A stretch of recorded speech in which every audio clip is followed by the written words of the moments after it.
നമസ്കാരം. സമ്പത്തിനെ ആകർഷിക്കാൻ ഒരു പ്രത്യേക ചിന്താരീതിയുണ്ട്. അതിനെക്കുറിച്ചാണ് നമ്മളിന്ന് സംസാരിക്കുന്നത്. ഇത് വെറുമൊരു പോസിറ്റീവ് തിങ്കിംഗ് അല്ലാട്ടോ, നമ്മുടെ മനസ്സിന്റെ അടിസ്ഥാന പ്രവർത്തനം തന്നെ മാറ്റിമറിക്കുന്ന ഒരു കാര്യമാണ്. ഈ കാര്യം പറയുന്ന ആളുകൾ തുടങ്ങുന്നത് തന്നെ ഞെട്ടിപ്പിക്കുന്ന ഒരു അവകാശവാദത്തോടെയാണ്. ഇപ്പോൾ ഈ പറയാൻ പോകുന്ന ഒരു ചിന്താരീതി മാത്രം ഉപയോഗിച്ച് ഒരു വ്യക്തി നേടിയത് എന്താണെന്നറിയാമോ? $50 മില്യൺ, അതായത് ഏകദേശം 400 കോടിയിൽ അധികം രൂപ. പിന്നെ ഏറ്റവും അത്ഭുതപ്പെടുത്തുന്ന കാര്യം എന്താണെന്ന് വെച്ചാൽ, ഈ സംഭവം നടന്നത് വർഷങ്ങളോ മാസങ്ങളോ എടുത്തിട്ടല്ല, വെറും ആഴ്ചകളുടെ ഉള്ളിലാണ്. ഇതെങ്ങനെ സാധിക്കുമെന്നല്ലേ ഇപ്പോൾ നിങ്ങൾ ആലോചിക്കുന്നത്? വാ, നമുക്ക് നോക്കാം. അപ്പൊ സ്വാഭാവികമായിട്ടും നമ്മുടെ മനസ്സിലൊരു ചോദ്യം വരും, അല്ലേ? ഈ രീതി ഇത്ര പവർഫുൾ ആണെങ്കിൽ എന്തെല്ലാവരും സമ്പന്നരാവാത്തത്? അതിന് കാരണം മിക്ക ആളുകളും അറിയാതെ തന്നെ പണത്തെ അവരിലേക്ക് വരുന്നത് തടയുന്നു. ചില തെറ്റുകൾ അവർ ചെയ്യുന്നുണ്ട്. ഒന്നാമത്തെ തെറ്റ് യോഗ്യതയുടെ കെണിയാണ്. എന്നു പറഞ്ഞാൽ, പണം കിട്ടാൻ ഞാൻ കൂടുതൽ കഷ്ടപ്പെടണം, ഞാനിതിന് അർഹതയുള്ളവനാണോ, നല്ലൊരാളാവണോ, ഇങ്ങനെയൊക്കെ ചിന്തിക്കുന്നത്. പക്ഷെ സത്യം പറഞ്ഞാൽ പണം എന്നു പറയുന്നത് വെറുമൊരു എനർജിയാണ്. അതിന് അവൻ നല്ലതാണോ ചീത്തയാണോ എന്നൊന്നും അറിയാൻ പറ്റില്ല. രണ്ടാമത്തേത് ആവശ്യകതയുടെ കെണിയെന്ന് പറയാം.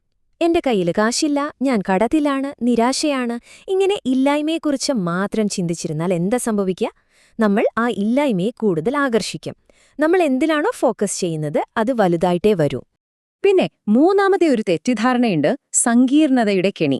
പണമുണ്ടാക്കാൻ മണിക്കൂറുകളോളം ധ്യാനിക്കണം, പ്രത്യേക മന്ത്രങ്ങൾ ചൊല്ലണം, ഇങ്ങനെ ഒരുപാട് കാര്യങ്ങൾ ചെയ്യണമെന്ന് പലരും കരുതുന്നു. പക്ഷെ യഥാർത്ഥത്തിൽ ഈ ആശയം പറയുന്നത് ഇതിന്റെ രീതി അതിശയമാവും വിധം സിമ്പിളാണെന്നാണ്. അപ്പോ എന്താണ് ആ രഹസ്യം? നമ്മുടെ ചിന്താരീതിയിൽ വരുത്തേണ്ട ഒരു അടിസ്ഥാനപരമായ മാറ്റമാണത്. എല്ലാം മാറ്റിമറിക്കാൻ കഴിവുള്ള ചെറിയ ഒരു മാറ്റം. ഇതാണ് ഇതിലെ പ്രധാന വ്യത്യാസം. പണം ആഗ്രഹിക്കുന്നതും പണത്തെ അനുവദിക്കുന്നതും തമ്മിൽ ആകാശവും ഭൂമിയും പോലുള്ള വ്യത്യാസമുണ്ട്. നമ്മൾ ഒന്നിനെ അതിയായി ആഗ്രഹിക്കുമ്പോൾ ഒരു ചിത്രശലഭത്തെ പിന്നാലെ ഓടിക്കുന്നത് പോലെയാണ്. അത് പറന്നുപോകും. മറിച്ച് പണത്തെ നമ്മളിലേക്ക് വരാൻ അനുവദിക്കുമ്പോൾ നമ്മളൊരു കാന്തം പോലെയാകും.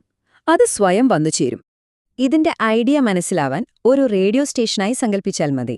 സമ്പത്തിന്റെ ഒരു ഫ്രീക്വൻസി ഈ പ്രപഞ്ചത്തിൽ എപ്പോഴും ബ്രോഡ്കാസ്റ്റ് ചെയ്യുന്നുണ്ട്. നമ്മൾ ചെയ്യേണ്ടതെന്താ? നമ്മുടെ മനസ്സിനെ ആ ചാനലിലേക്ക് ശരിയായി ഒന്ന് ട്യൂൺ ചെയ്തു കൊടുക്കുക. അത്രയുള്ളൂ. ഇതാണ് ഈ പ്രോസസ്സിന്റെ അടിത്തറ, ആത്മാവെന്നൊക്കെ പറയാവുന്ന ആ വാക്യം. എനിക്ക് പണം വേണം എന്ന് പറയുന്നതിന് പകരം പണം എന്നിലേക്ക് സ്വാഭാവികമായി ഒഴുകിയെത്തുന്നു എന്ന് ചിന്തിക്കുക. ഈ ഒരു ചിന്തയ്ക്ക് തന്നെ വലിയ മാറ്റങ്ങൾ കൊണ്ടുവരാൻ സാധിക്കും, ഉറപ്പാണ്. പക്ഷേ ഇങ്ങനെ ചിന്തിക്കുമ്പോൾ ഒരു കാര്യം പ്രത്യേകം ശ്രദ്ധിക്കണം. ഈ വാക്യം വെറുതെ പറഞ്ഞാൽ പോരാ, അത് അനുഭവിക്കണം. ഒരു ചെറിയ ഉദാഹരണം പറയാം.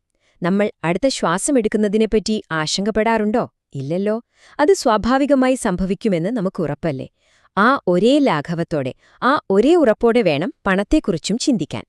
ഓക്കെ, അപ്പോ ഈ ചിന്താരീതിയെ എങ്ങനെ പ്രായോഗികമാക്കാം എന്ന് നോക്കാം, അല്ലേ? ഇതിന് പ്രത്യേകം ഒരു വിഷ്വലൈസേഷൻ ടെക്നിക്കുണ്ട്. ഇത് സമ്പത്ത് നേടുന്നതിനെപ്പറ്റി ആലോചിക്കലല്ല, മറിച്ച് സമ്പത്ത് നമ്മുടെ സ്വാഭാവികമായ അവസ്ഥയാണെന്ന് ഉറപ്പിക്കലാണ്. ഈ വിഷ്വലൈസേഷന് 3 സിമ്പിൾ സ്റ്റെപ്സ് മാത്രമേ ഉള്ളൂ. 1. നിങ്ങളുടെ ബാങ്ക് അക്കൗണ്ടിൽ കോടികൾ കാണുക. എങ്ങനെയെന്ന് വെച്ചാൽ നാളത്തെ കാലാവസ്ഥ എങ്ങനെയാണെന്ന് നോക്കുന്നത് പോലെ. 2ാമത്തെ സ്റ്റെപ്പ് ഇഷ്ടമുള്ളതെല്ലാം വാങ്ങിക്കുന്നതായി കാണുക. അപ്പോൾ എങ്ങനെ ഫീൽ ചെയ്യണം? സാധാരണ കടയിൽ പോയി പലചരക്ക് വാങ്ങുന്നത് പോലെ. 3. മറ്റുള്ളവർക്ക് സഹായം ചെയ്യുന്നതായി കാണുക. ഒരു വാതിൽ തുറന്നുകൊടുക്കുന്നത്ര ലാഘവത്തോടെ. അത്രയും സിമ്പിൾ. ഈ വിഷ്വലൈസേഷൻ ചെയ്യുമ്പോൾ ഓർമ്മിക്കേണ്ട ഏറ്റവും പ്രധാനമായ കാര്യം എന്താണെന്ന് വെച്ചാൽ അതിലെ എക്സൈറ്റ്മെന്റ് ഒഴിവാക്കുക എന്നുള്ളതാണ്.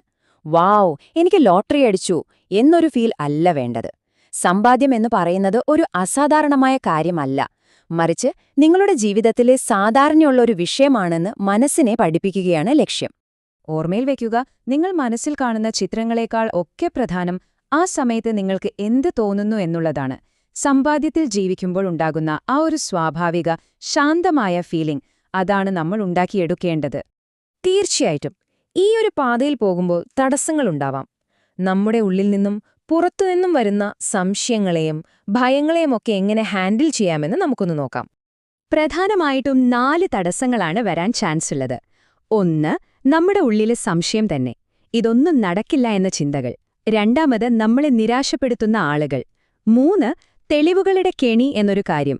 അതായത് ഇപ്പോഴത്തെ ബാങ്ക് ബാലൻസ് നോക്കി എന്റെ കയ്യിലൊന്നുമില്ലല്ലോ എന്ന് വിഷമിക്കുന്നത്. അവസാനമായി ചിലപ്പോൾ വിജയിക്കുന്നതിനെ പോലും നമുക്കൊരു പേടിയുണ്ടാവാം. അതും ഒരു തടസ്സമാണ്.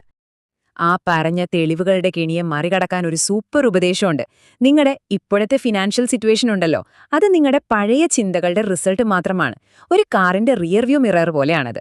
മുന്നോട്ട് പോകാൻ വേണ്ടി നമ്മൾ മുന്നോട്ട് തന്നെയല്ലേ നോക്കേണ്ടത്, അല്ലാതെ പുറകോട്ടല്ലല്ലോ. ഓക്കെ, അപ്പോ ഈ പ്രോസസ്സ് വർക്ക് ആവുന്നുണ്ടോ എന്ന് നമുക്ക് എങ്ങനെ അറിയാൻ പറ്റും? നിങ്ങളുടെ പുതിയ തോട്ട് ഫ്രീക്വൻസി ഈ പ്രപഞ്ചം സ്വീകരിച്ചു തുടങ്ങിയെങ്കിൽ ചില സൂചനകൾ കിട്ടും. ഈ മാറ്റത്തിന്റെ സൂചനകൾ പല രീതിയിലാവും വരിക. ചിലപ്പോൾ പണത്തെക്കുറിച്ചുള്ള നിങ്ങളുടെ ടെൻഷനൊക്കെ പോയി ഒരു സമാധാനം തോന്നി തുടങ്ങാം. അല്ലെങ്കിൽ പണവുമായി ബന്ധപ്പെട്ട ചെറിയ യാദൃശ്ചികതകൾ നിങ്ങൾ ശ്രദ്ധിച്ചു തുടങ്ങും. നിങ്ങളൊരു സമ്പന്നനാണെന്ന രീതിയിൽ മറ്റുള്ളവർ നിങ്ങളോട് പെരുമാറുന്നത് പോലും ഒരു ലക്ഷണമാണ്. പക്ഷേ ഏറ്റവും വലിയ സൈൻ എന്താണെന്നറിയാമോ? നിങ്ങളിങ്ങനെ സയൻസിനു വേണ്ടി തിരയുന്നത് നിർത്താൻ തുടങ്ങും. എന്തുകൊണ്ടെന്നാൽ പണം വരുമെന്ന് നിങ്ങളുടെ ഉള്ളിന്റെ ഉള്ളിൽ ഒരടിയുറച്ച വിശ്വാസം വരുമ്പോൾ പിന്നെ പുറത്തുനിന്നുള്ള തെളിവുകളുടെ ആവശ്യമില്ല. ഇതൊക്കെ ചുരുട്ടി പറയുമ്പോൾ ഒരു പ്രധാന തത്വം മനസ്സിൽ വെക്കണം. ഈ പ്രപഞ്ചത്തിന് $50 $50 മില്യൺ തമ്മിൽ ഒരു വ്യത്യാസവുമില്ല. രണ്ടും ആകർഷിക്കാനുള്ള പ്രോസസ്സ് ഒന്നുതന്നെയാണ്. പണം വലുതോ ചെറുതോ ആകുന്നത് നമ്മുടെ മനസ്സിൽ മാത്രമാണ്. അതുകൊണ്ട് നിങ്ങളുടെ ഒരേ ഒരു ജോലി എന്താണെന്ന് വെച്ചാൽ ഈ പുതിയ ചിന്താരീതി മെയിൻറ്റെയിൻ ചെയ്യുക എന്നുള്ളതാണ്. പണം എങ്ങനെ വരും, എവിടെ നിന്ന് വരും, ഇതൊന്നും ഓർത്ത് ടെൻഷൻ അടിക്കണ്ട. ആ എങ്ങനെ എന്ന കാര്യം ഈ പ്രപഞ്ചം നോക്കിക്കോളാം. ഈ വിശകലനം അവസാനിപ്പിക്കാൻ നമുക്ക് സ്വയം ഒരു ചോദ്യം ചോദിക്കാം. സമ്പാദ്യം എന്ന് പറയുന്നത് നമ്മൾ കഷ്ടപ്പെട്ട് നേടിയെടുക്കേണ്ട ഒന്നല്ല, മറിച്ച് അത് നമ്മുടെയൊക്കെ സ്വാഭാവികമായൊരവസ്ഥയാണെങ്കിലോ? ഈയൊരു ചിന്തയ്ക്ക് നിങ്ങളുടെ കാഴ്ചപ്പാടിനെ എങ്ങനെ മാറ്റിമറിക്കാൻ കഴിയും?